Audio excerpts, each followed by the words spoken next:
Riley. Jason, you grew up, your religion said you couldn't stand for the national anthem. You changed when you became a teen. You remember that moment when you're at a game and you stood with your dad. What was that like? Oh, I thought he felt very good about it. It was the first time I'd done it. I was raised as a Jehovah's Witness, and we were taught really to shun all forms of patriotism. So we didn't stand for national anthems or salute the flag.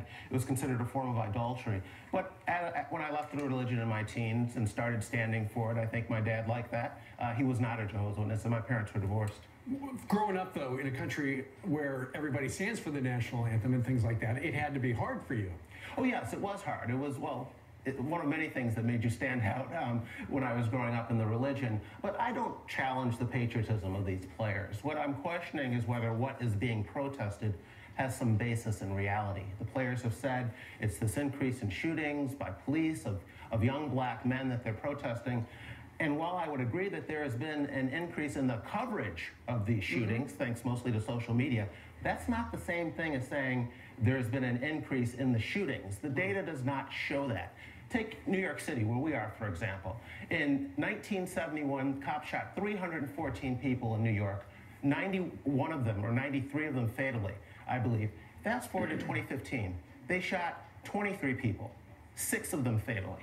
That's a 90% reduction in police shootings and police shooting fatalities over the past 4.5 decades. So the trend has been in the opposite direction. Nationwide, black men are about 70% less likely to be shot by cops than they were in the late 1960s. A black economist at Harvard, Roland Fryer, put out a study in 2016 that said black suspects are less likely than white suspects to be shot by police. So again, I'm challenging the narrative that they are protesting. Spike Lee says, he said yesterday or 2 days ago that he believes that Colin Kaepernick and this whole movement that you just discussed will be put in the same frame as Muhammad Ali, standing up, fighting, not going into the Vietnam War. I hope not. I don't think that is proper. I think that, again, people need to know the facts about what's going on. If these players wanted to play a constructive role, I think they could be saying to young black kids out there, when the police say, stop, stop. Don't resist arrest. Fight them in courts, not out in the street.